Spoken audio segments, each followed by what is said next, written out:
Hello, welcome to Walk in the Park. My name is Tony Ingram, and this is episode 139, recorded on June 1st, 2016, and it'll probably show first on June 2nd, 2016. Go to my website at walkinthepark.tv to see all of my shows and to see the schedule of the cable casts of this show and all the others. It's on Thursday evenings, Saturday and Sunday mornings at 10, and Tuesdays at 8 p.m., Thursday evenings at 9. Okay, so many of us have heard, if not most of us have heard, of the invasive water plant Hydrilla. That is, if you live in the Ithaca area. Anytime in the last 5 years, there's been a lot of press about it and a lot of education and activities and concern. So there's been something called the Stop Hydrilla Task Force, which has been working tremendously over the 5 years to find the hydrilla that's in the area, which is in the Cayuga Inlet and other areas, Fall Creek, the southern end of Cayuga Lake, and stop it. And having to use some pesticides, removing it by hand, finding out where it is, surveying the area, and doing various things that needed to do to stop hydrilla. So you can learn what hydrilla is and what the issues are and what can be done about it and what the current status is. So this is going to be a presentation by Hillary Lambert of the Cayuga Lake Watershed Network. She's going to give the official presentation of the Stop Hydrilla Task Force. This was from February 27th at the Ithaca U.S. Coast Guard Auxiliary Building on Old Taganic Boulevard. And so we'll get right into that. I'll just read this thing from the Cayuga Lake Watershed Network's website. Hydrilla is an aggressive, invasive aquatic weed that spreads readily to produce choking green mats across wide expanses. Florida, California, and other states have spent many millions of dollars over the past 30 years to try to keep it under control. In mid-August 2011, Hydrilla verticillata was found infesting 166 acres in Cayuga Inlet, which drains to Cayuga Lake's southern end in Ithaca. Along with chemical treatments in 2011 and 2012, the Hydrilla Task Force of the Cayuga Lake Watershed developed a long-term eradication and monitoring plan. So let's go right to the presentation.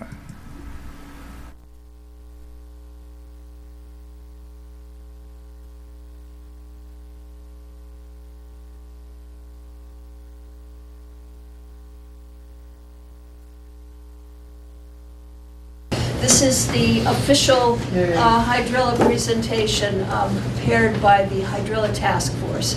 And I'm with the Cayuga Lake Watershed Network. My name's Hillary Lambert.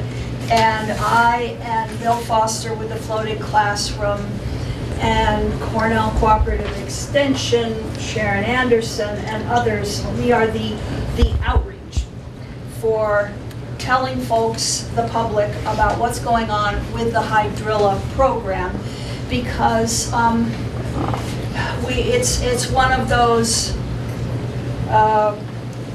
problematic situations in which chemicals need to be used to, we hope, eradicate hydrilla. And that means that you've got a bad, worrisome species that could have bad economic impacts, but then that also means that you're using chemicals and putting them into the inlet, and some get to the lake before they break up into their constituent parts.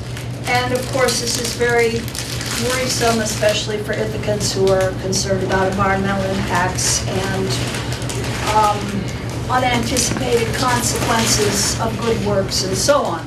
So as a result, when it was decided by a whole set of agencies that we really needed to tackle hydrilla head-on with two forms of chemical treatment at the beginning of and during its growing season, we figured we better be able to be transparent and clear and talk to the public to make sure that people didn't think that we were up to something or that The Hydrilla treatment was having impacts that weren't being talked about, and so on. I mean, we've got this worrisome thing about lead in school drinking water right now, and people are asking all kinds of who knew what when, and so it's best to try to stay out in front of things like this. And so I really think that, you know, my first loyalty is to the resource, to Cayuga Lake and to its creeks and to its clean water. So when I first started working with the treatment group, the management part of the Hydrilla network, Hydrilla task force, I was concerned. My immediate visceral reaction was, oh no, we shouldn't do that. We shouldn't use chemicals.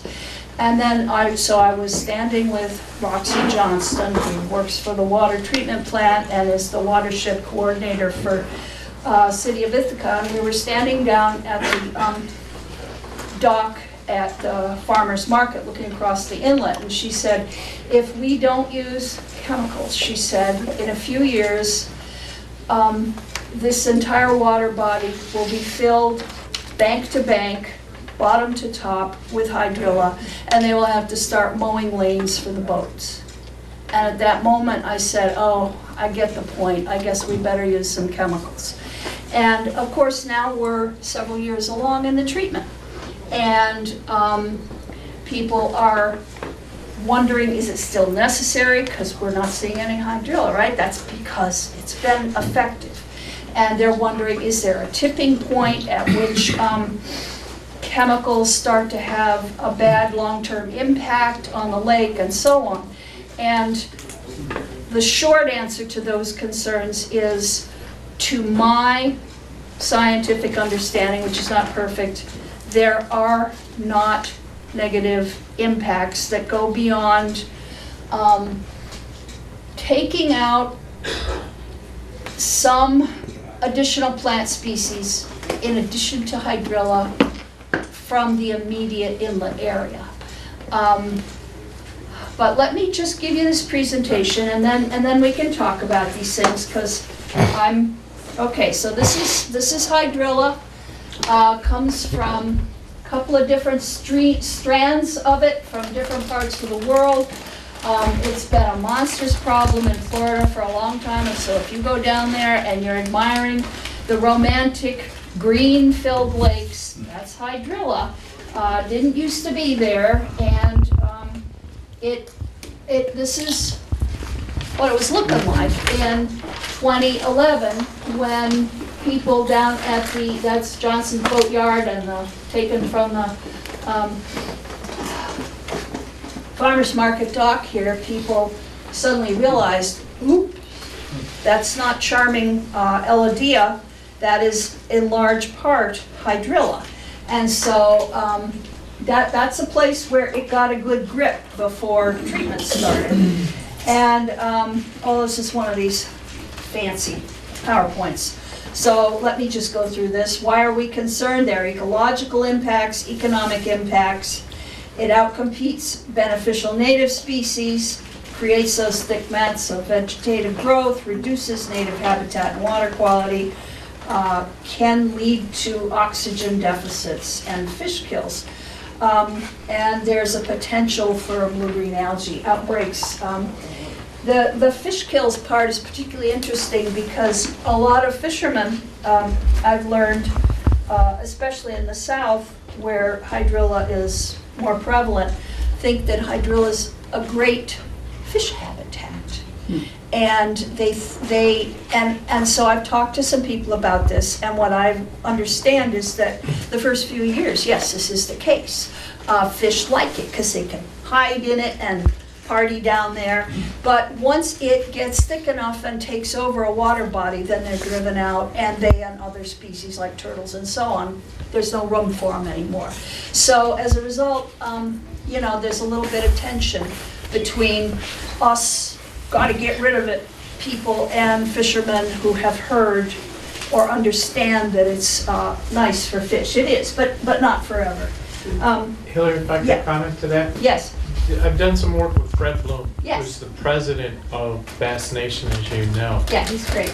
And he has become a proponent of, we've got to to eradicate hydrilla. I So appreciate he's actually done some films and some shorts that the bass fishermen see with regards to, you know, why they need to do it. The other thing is that I also work with scouts, and he has had several troops that we put scouts to the project. So when the bass fishermen are taking their boats out of the water, I have a 6-man scout team plus a couple adults. They strip that boat of all vegetation, properly dispose of it. So they are very much so, Bassmaster, Bass Nation, very much so cognizant that this is it starts out good, but it turns ugly very quickly. And they are trying to help us control the situation. Oh, I think it's great. And, you know, we haven't encountered the thrill of having a big bass tournament down here at the south end of the lake. But if you go up to Union Springs and other places to the north, it's big business. It is. And that's the last thing on earth is that do we want to have any kind of quarrel with the fishermen over hydrilla versus non-hydrilla. And I really appreciate it that we're, you know, finding out how to talk to the fishermen through Fred and his great influence. Yeah. Okay, let me just keep going here because this gets a little gnarly. So Sorry. this is, oh no, that's great. And please, everybody, just interrupt me, but I'm just getting through this fancy, official, fabulous presentation here. So again, this is that picture you saw before. This is what hydrilla looks like in the Ithaca Inlet after 2 or 3 years. I know that there's going to be another picture here at some point. So these are some of the economic impacts that Ithaca and others considered when trying to decide, you know, what do we do treatment or do we let it grow naturally? Impairs boating. It really would get in the way of tourism, and the flood capacity of waterways is further reduced. Costs millions of dollars. And this is a picture, okay, thank goodness. I wish we could have that to fill the screen, but that's hydrilla infestation on the wonderfully named river in Florida, 1997, a long time ago. And so, you know, that's where they have to mow lanes. California, I think, spends, oh shoot, I'm forgetting what those numbers are, but there's, you know, one state spends $30 million a year, and that's just for management. This is, you know, what they do in Florida. They've given it up, trying to get rid of it, so they try to live with it. They will mow lanes for boats, and every once in a while go out and saturate an area with an herbicide and knock it back for a while, and then it comes right back. So it spreads via the tubers that grow in the sediment, via the turians, the little nut-like critters that grow off the ends of the stems in late summer. And this is the map saying, you know, now that we've got it in Cayuga Lake, we have a responsibility because of boating and because of water flow, there's wide areas that hydrilla could spread to. And it was interesting being sort of part of the initial response to this, because my organization had talked a lot about other invasive species in the past, such as zebra mussel, the infamous zebra mussel, and lots of other plants and critters. But the response to this has been much wider and deeper. All of the Finger Lakes are now in communication with one another. There's an organization that I'm president of right now called the Finger Lakes Regional Watershed Alliance. It was formed initially so that the Finger Lakes region could fend off fracking. And of course they realized, all of these groups on all these lakes realized, well, there's a lot of other issues that we could work together to deal with. And so we meet every other month. I started sharing the hydrilla experience that we were having here at the south end of Cayuga with all the other lakes. we came up with this notion of Hydrilla hunters and Hydrilla hunter ID kits that I'll tell you about. And then Bill started working at the south end of the lake on the floating classroom to educate people, and then started going all around Cayuga Lake to take eco cruises and Hydrilla ID teaching to people all around Cayuga Lake. And I think you're also, Bill, now working with the Finger Lakes Institute in Geneva. Yep. And also, Second process, yeah. I think you're also, I know you've been talking to people at Cayuga Lake and just because you've been doing pioneering stuff. I mean, I've got some pictures I'm going to show of you on board the floating classroom with some of your courses. Has anybody in here been in one of Bill's classes? Mike? Yeah. Tony? Yes. David? And, okay, so let me just keep going. Okay, so this is the management plan, by which they mean, you know, using chemical treatment and amazing scientific follow-through to ascertain impacts to water, to other species, and to hydrilla over a period of several years. So the overall goals are to eradicate hydrilla from Cayuga Inlet, Fall Creek, in the southeast corner of Cayuga Lake, and prevent further spread. The objectives last year were to significantly reduce hydrilla biomass, prevent tuber production in those areas, to contain and prevent movement of the hydrilla out of current infestation zones, and I bet there's another one, monitor for growth, regrowth, treatment efficacy, and potential hydrilla spread. I won't go belabor these, but Bob Johnson has been working now for several years doing tuber sampling. That is, he goes with students and colleagues and drills down into the sediment where once there were hundreds of tubers per square yard or meter per meter, and he's now just finding a few. And that's basically what this is saying, is that there were dense hydrilla tuber infestations in the sediments in the inlet when he started looking in 2011, and owing to the treatments, most of those now are just showing a few tubers. And so that means the treatments are working. So there's two forms of chemical treatments that are used. There's the one that Jean referred to that shuts down boating for 24 hours. And then there's a regular drip process that goes on for an extended period of time. And so this is a map, and by the way, all of this is available at the stophydrilla.org website.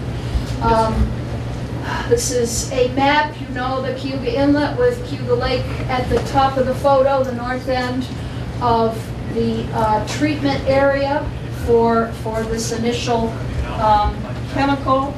And then this is the similar treatment area for the longer term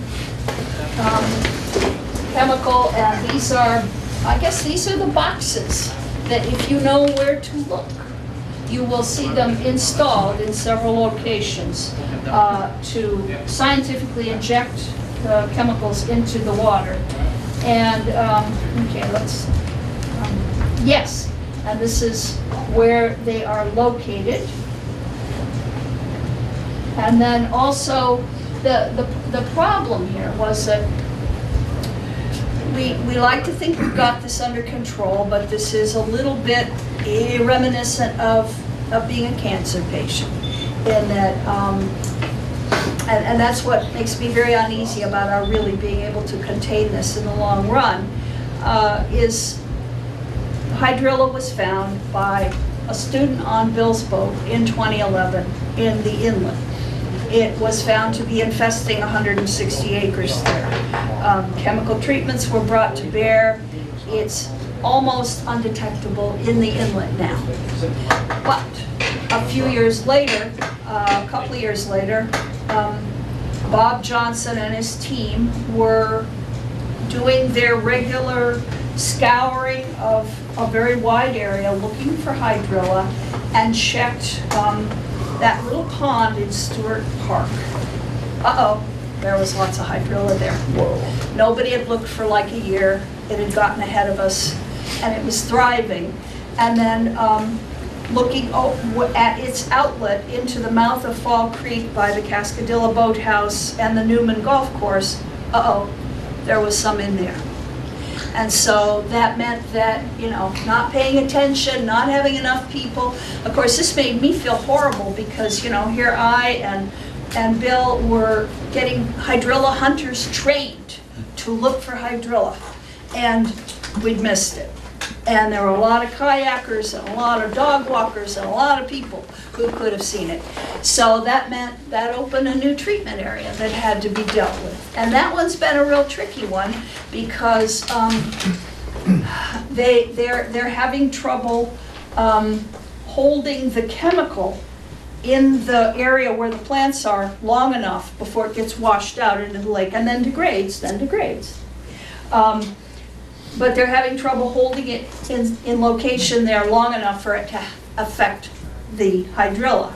And as a result, the hydrilla management team has supplemented the chemicals with people floating over them in boats and just pulling out the green stuff. That doesn't get the tubers out, but at least it gets rid of the biomass and makes it less likely that the plants will break off and spread and so on. And then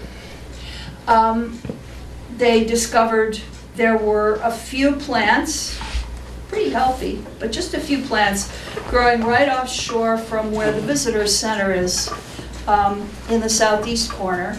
And so that has been treated initially by putting thick benthic mats that screen out all the sunlight, sort of, you know, nailing them down. You have to get permits to do these things, and they had divers.